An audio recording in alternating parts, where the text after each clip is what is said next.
What's up, everybody? Welcome back to another episode of Broswhoclose. Episode 3 today. We're already on third episode. I know, I can't believe it. I was just thinking about it right now. I was like, we just started this podcast last week. We're already on episode 3. Last week, yeah, we had a blank wall, shitty equipment, and here we are. 1 week later, we've got a nice wall. Yeah. We've got great equipment. We've got Raman. We'll tag him down on one of our podcasts, helping us out as well. He's so good. He was helping us with the screwdrivers and we were basically just doing hardware work this morning, and it was fun times.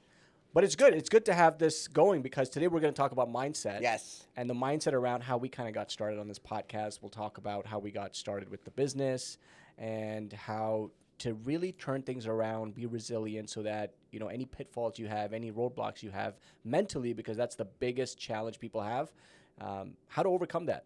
Absolutely. And I kind of, I'll talk about mindset with the story of, when I first got in sales. This is going back to my early university days, probably about 2003 or so. And I used to work at, back then it was called Radio Shack. Mm-hmm. And now it's called The Source. Yeah. So, shout out to Steve. He got me my first job. I remember. I know Steve well. I got the job right after this guy, and we both got our start there. It feels like, I get a job and then Sid just comes right in I after. just fucking follow along. Yeah. But it's been great. Yeah. Honestly, our journey, and I'm very blessed that I get to work with family. Yeah. I've got my brother, Sid, and also Violetta, my wife. Yeah. So, it's a great feeling. But anyway, going back to my first sales job at Radio Shack or The Source, I remember, I knew one of the guy's brothers there, and he, I used to work at Arby's before that. And I said, hey, man, I'd love to get some sort of sales job. And he's like, you know what? Let me hook you up with my brother. Mm-hmm. So his brother was the assistant sales manager there. Went and met with him. I don't know what he saw in me. And he's like, you know what? Go and see my district manager. So I went, interviewed there. And as I was about to leave, he's like, you know what? You have the job. Can you start in a couple of days? I'm like, sure, I'll start in a couple of days. And, I remember being very nervous. When I first started at Radio Shack, I'd never done a sales job. I knew I was comfortable talking to people. But there was this mental block in my head. I was like, you know what? I got to put myself out there. And, and I knew nothing about the electronics business. I knew absolutely nothing. And my very first job was at Dixie Outlet Mall. It was the outlet store. And it was, you either made minimum wage, which is, I think back then it was like $7 something odd cents an hour, or you got 7% of sales. Mm-hmm. So whatever you sold, I got 7% of it. So I knew the opportunity was there. The opportunity was huge. I just needed to learn. So the very first month, I remember focusing on just learning a lot more about electronics. I had, some sort of knack on electronics. I knew, some things, but a lot of things I was just, unaware of. And quickly, again, I had this shift. It was like, you know what? I need to learn this business. I need to be better at sales. And, fast forward, I think, 3 or 4 months from there, I became one of the top salespeople in the district. And, I tell this story sometimes is, I was a part-time, sales associate, and I would stand right outside the store and bring people in. And the full-time people just started hating my guts because I was getting all the sales. But again, going back to it, it was just, for me, it was just a shift in mindset where I knew, coming into the business, I knew nothing about it. I just knew that I had to grind, I had to learn. And then once I grinded and learned about electronics, I just knew, hey, what can I do to stand out and get a lot more of these sales? And for me, the easiest thing was, you know what, I'm going to start out right outside the door, greet people from outside, bring people in, or people coming in, I'll greet them first and take them in to make a sale happen. Yeah, mindset is extremely important when it comes to any business or even in life in general, right? Because if you don't have the right mindset, regardless of the skills you have, regardless of the resources you have, none of that means anything unless you have the right mindset and you're going in with the right mindset to achieve your goals and really get the things you want to get, right? And, same for me. I remember my cold calling days. My first job, I started door knocking. and I was door knocking, just selling newspaper subscription door to door. And I'd never done sales prior to that. And I'm like, I have no idea what I'm doing. But to me, it was a fun activity. I was like, you know what, I'm going to go out. I remember I was working with a friend of mine at the time, and we just go knock on doors from street to street. We would get picked up by this van. It was really sketch and sus. Now that I think about it, it was hired by Toronto Star and Toronto Sun. And they would drop us off at these neighborhoods all alone. We're 13 years old, and we just go knock on doors. And literally no adult would want to entertain our offer because we were selling newspaper subscriptions. And part of that was to get credit cards. And nobody in their right mind would give a credit card to a 13-year-old that knocks on your door. But for me, I had more doors slammed on my face as a 13-year-old than I'd ever experienced. And that was my first sort of introduction to life, or real life as you would call it, because that's where I truly learned to face rejection. The point is, I actually enjoyed that whole process, because not only was I having fun in the process, and I had people with me that I was doing this with, but it taught me a key lesson about rejection, about overcoming, about knocking on the next door. You know, this is getting a little cliche and metaphorical, but you never know what's behind the next door, right? And sure enough, at the end of the day, when I knocked on the last door, somebody was nice enough. My pitch was horrible, by the way, but they were nice enough to give me their credit card, and I was able to get the sale. And, you know, again, you know, kind of, we talked about this in the last podcast, but persistence is so important when it comes to, you know, whatever you're doing in life, whether you're pursuing a job, whether you're pursuing a girl or a guy, whether you're pursuing a sale.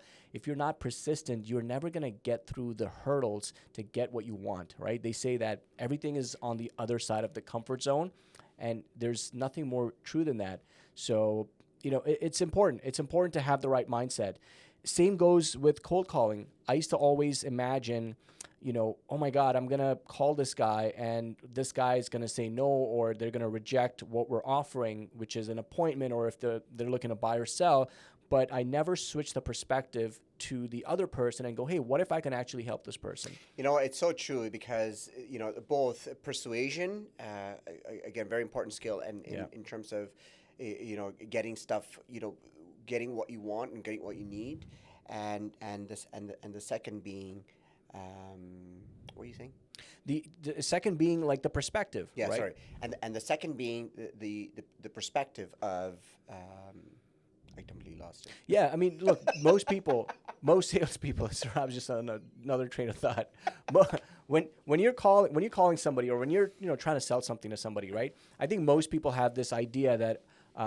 Oh my God, what if I don't want to be pushy, or I don't want to be salesy, right? People always have this sort of mental block or limiting belief, but I've always looked at it from the sense of, don't think about the outcome so much. Yeah. Think about the actual impact. Can you actually help this person?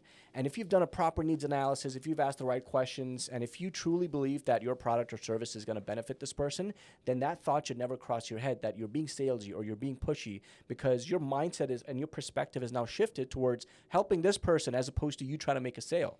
Yeah, it's so true. Again, you know, being persuasive, you know, to your point, you know, when I first started in real estate, I was like, same thing. When I was, you know, I'd subscribe to a lot of leads. And when the leads would start coming in, I would call them. And I remember, man, like, you know, I remember my very first lead that came in, and my heart was palpitating. It's like, because I was just overthinking it, right? Again, it was just mindset. I was overthinking it. Hey, man, if I call, like, what if this guy says fuck you, and you know, what if this guy says this, or what if this guy says that? I never called with the mindset of like, hey, this guy's literally raised their hands and says, please help me, because I'm looking for real estate, and I'm going in knowing that, hey, I'm the best person to help. And over time, I think that was the hardest shift for me personally to make. And now that I make calls, I mean, the first thing I'm just like, listen, I'm the best person to help this person out. Whether it's a buyer looking to buy the next property, or if it's a seller looking to sell, I know within my heart that my team and I are the best people to help these guys out. And that's the mindset that I call with now. So it's just a shift in mindset. You know, and talking about persuasion, again, you know, when I got my reps in, when I first started in real estate, and I was getting these, you know, cold leads, or I shouldn't say cold leads, but warm leads in, people that had raised their hands. You know, I remember this was one of my first clients. I still stay in touch with him. He's referred me a lot of business over the years. But I called this person 19 times. And it was just persuasive. I kept getting his voicemails. At first, I didn't know, at last podcast I talked about, the very first day that I came here, I really know what the hell I was doing. All I knew that I had to make calls. And I started calling this person. I called him from my cell phone. I called him from my office line. I used multiple channels to call this person.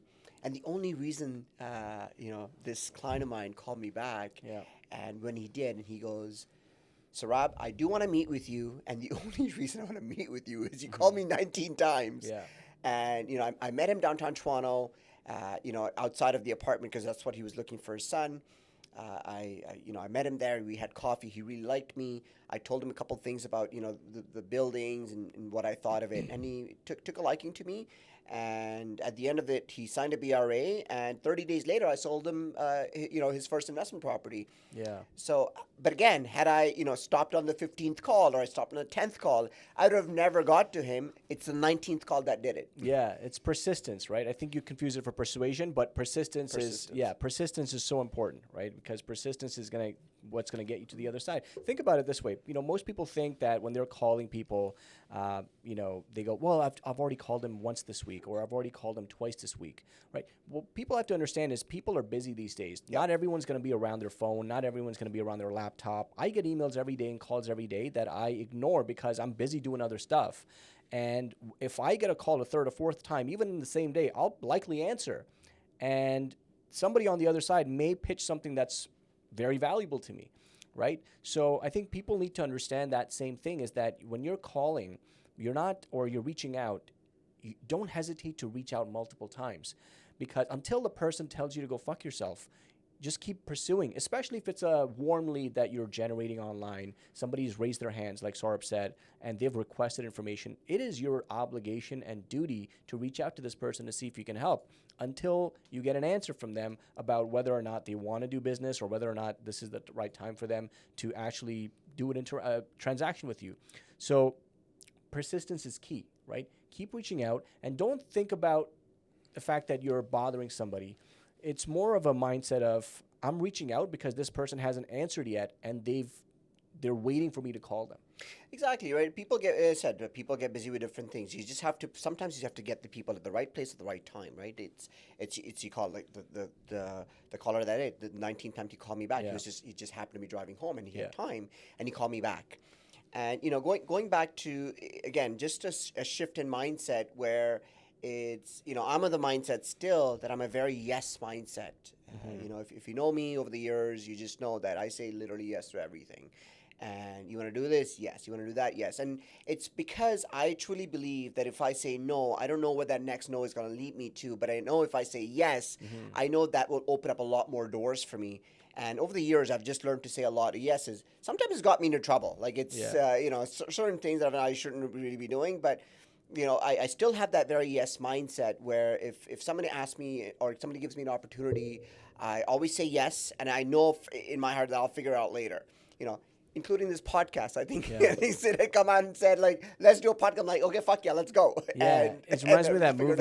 There's a Jim Carrey movie out there called Yes Man. I don't know if you've seen it, either of you, but it's a movie, and Jim Carrey basically says yes to everything. And like in the movie, the whole concept is, he's this pretty negative guy. He just says no to everything. He says no to his friends to go out. He says no to, he works at a bank and he's just, he's in charge of giving out loans and he's saying no to like most of the loans. And then he attends this seminar, kind of like a Tony Robbins-ish seminar. And he goes to this seminar and something happens to him. There's like a switch that the guy does. And then he says yes to everything. But the point of the movie is it was so cool. By the way, you guys should watch it if you haven't already. I'm pretty sure it's called Yes Man. Yeah, it's called Yes Man, yeah. Yeah, with Jim Carrey. And then he starts saying yes to literally everything. Learning Korean, yes. Learning the guitar, yes. But to your point, it opens up so many more doors for this guy. Yes. And not only that, he's giving out in one scene, giving out loans to everybody. This guy wanted to buy a Ducati, motorcycle, and he gives him a loan. He was a man nurse. Yeah, and he gives him a loan. And then turns out that was actually a good business model for the bank. So yes, when you say yes to a lot of things, it will potentially open up so many doors that you wouldn't otherwise have. Exactly, right. And looking back at our business too is, when we first started, the point we're trying to make is when we first started is we didn't really have a direction, right? Yeah. And we said, okay, you know what? Let's say yes to cold calling. And we said yes to cold calling. That just opened up a lot of doors for us. Then I remember, I had this crazy idea of pre-construction was really hot at that point. Yeah. And we were doing quite well in cold calling. Yeah. And We had a pretty good business model. We're cold calling. We're hitting 50 contacts. We're getting listings. We're getting buyers. Things were great. Things are great, right? So then I come into the office one day, and I tell Sid, you know what, we should start pre-construction. Yeah. And Sid fucking lost it. Immediately, I was like, no fucking way. Like, We're no not fucking doing way. this. We got something good going on. What the fuck do we know about pre-construction? We don't know shit. We're not gonna do it, right? And I persuaded him I'm like, no, we got to do this, whatever. Like he hesitantly said, okay, fuck it, let's just go. Yeah. And for us, I think that was the biggest opportunity leap. Huge, yeah. Within a week, I think we already had. I'm pretty sure we'd done a couple sales by then. Within a week, and we already started putting things in motion to launch this thing full time. And by the way, we started at the peak of the market. Yes. With pre-construction, when absolutely nobody could get access to anything. 100%. I remember our first project was Grand Central Mimico. Yeah. For those of you in Toronto, some of our realtor friends who are listening, Yeah. they would know that project. Extremely hot. I think I had 6 clients ready. Yeah. For my sphere, again, the importance of sphere. No, it was not leads or anything like that. It was just strictly my clients. And I was so confident. To all of them, I promised, yes, I'll get you a unit, no problem, whatever have you. And I ended up getting 0 units. It was a complete fail. Thank God I didn't. I think in hindsight, it was a good thing that we didn't end up selling anything because the project went belly up. I remember I took a guy there too, and we went to check out the site, and he's like, "Do you think you can get me a unit?" I'm like, "Yeah, I'll get you a unit." Couldn't get him shit. But sold him something, a different project afterwards. Yeah, so going back to it, I think that opportunity leap for us was huge. I think that really propelled our business. It opened up more opportunities for us, and honestly, it was extremely easy for us to call these people because these were quote unquote leads, and they were not very cold. They'd raise up their hands and say, "Hey, you know what? I'm looking for a pre-construction opportunity," and we'd come from a cold calling background where we were so used to rejection and. We were having fun with it at that point. Like, oh, how many no's are you gonna get? How many fuck you? I remember when we were cold calling. Sid and I had this competition. Like, oh, who's gonna get the most amount of fuck yous today? We had a board with a tally on who was gonna say fuck off or hang up, and that's how we made the environment fun and light, right? Because cold calling can be pretty daunting. It can be pretty lonely when you're doing it on your own. If you have somebody to do it with, it becomes more fun. You can make it more engaging, more entertaining. So that it's not as dreadful, right? Because let's be honest, nobody loves picking up the phone and just cold calling every day. And hear the other person say, fuck you. Yeah, and hear the other person. But if you can make it light, you can make it fun, you can actually make it somewhat, bearable. Yeah. And when you get that, yes, finally, and somebody wants to buy it, that's the best feeling in the world. It truly is, right? And, it's... If you don't have a team, if you don't have a partner that you're doing this with, partner with somebody in the office. Yeah. You've got whatever brokerage you belong to. I'm sure there's people out there within that brokerage that have the same have the same fears as you do. Where whether it's door knocking or cold calling and buddy up, make it fun. It'll just be make it a fun experience for yourself and the partner that you're buddying up with. It holds you accountable to that other person, and ultimately you make it fun. Yeah, speaking of mindset, actually, just on because we transitioned from what we did resale and then we went to pre-construction. I think a lot of it was just a mental block and a limiting belief that we ended up overcoming. The pre-construction, I remember when you came and you said, let's do it. And I was like, no, fuck it, let's not do it because we've got something good going on. We did it. In hindsight, we're glad we did. And then this past year, that's changed again for us. Yes. Past 2 years when we started focusing on listings. Because prior to that, we were strictly working with buyers. And on the pre-construction side, buyers, we had listings here and there. But the last 2 years were predominantly 95% listing side, which was another sort of mental roadblock we had to overcome. Yep. And we pretty much just flew with it. And we did, right? And we shifted quite quickly. And that's the thing about, being an entrepreneur is you need to be able to navigate the challenges that your particular market presents to you, right? For us, it's real estate. And within real estate, I saw an opportunity within pre-construction, when pre-construction was very hot. Yeah. And, we went that direction. And when we saw the market kind of start cooling down again, within pre-construction. Rightfully so. Interest rates are going up rapidly, and the price difference between pre-construction and resale just did not make any sense. The market kind of came to a halt. And had we continued down the pre-construction route, I think we would have really suffered within our business. So we quickly pivoted. So your ability as an entrepreneur to be able to pivot, to be able to be very open to change, I think is key. And again, that's a mindset shift where you are just like, no, I've got a good thing going. I don't want to change. I don't want to change. I don't want to change. And you just need that shift in mindset. Like, no, we're going to go where the opportunity is right now. That does not always mean that if you've got a solid run, that shift from it. But be more pivotable. I don't know if that's a word, but your ability to it is now pivotable. But your ability to be able to pivot to the market conditions, whatever business you may happen to be in, is very key. Yeah, you have to be able to adapt in any kind of situation, any kind of environment. Otherwise, you're going to drown, right? So, and next year it could be something completely different. And we don't know what that could be, right? In 2024, we've done really well with listings. And I think a large part of that was our ability to quickly adapt, quickly maneuver, pivot, and be able to capitalize on these markets as we have. And by the way, next year, pre-construction could come up and we go right back into it and build a team around it so that it's more sustainable and that we can continue to focus and expand our business while capitalizing on all these opportunities. Yeah, and to that point again is that mindset of whether your roadblock is, hey, I don't want to bother my sphere, I don't want to bother my friends, I don't want to bother my family, or I don't want to make a shift within my business because I've got a good thing going on. I think that your ability to be able to have that mindset shift will really set you up for success, and whether be adaptive to changing market conditions within your business and within within whether you're a solo agent, whether you're a team lead, whether you're whatever realm of possibilities you're in, just having that shift in mindset would really take you a long way. Yeah, absolutely. All right, guys, I think that's a good time to wrap up our episode. Episode 3, Broswhoclose. What are we talking about in the next episode, by the way? We got to check ChatGPT. Yeah, we got to check ChatGPT. We talked about it in the very first episode.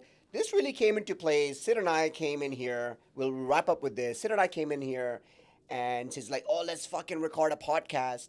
And I'm like, great. And he turns on the camera like, what the fuck are we doing? And what the fuck are we talking about? Yeah, no idea what we're going to do. No idea. We thank God for ChatGPT. Yeah. You know what? Let's talk about AI the next one. I think the next one, we're going to be talking about breaking down real estate myths. And then further down, we're going to be talking about leveraging systems. Okay. So next episode, we're going to break down real estate myths. We're going to talk about misconceptions about the industry. And we're going to share some client stories. That'd be fun. Yeah. That'll be a lot of fun. All right, guys. See ya. See ya.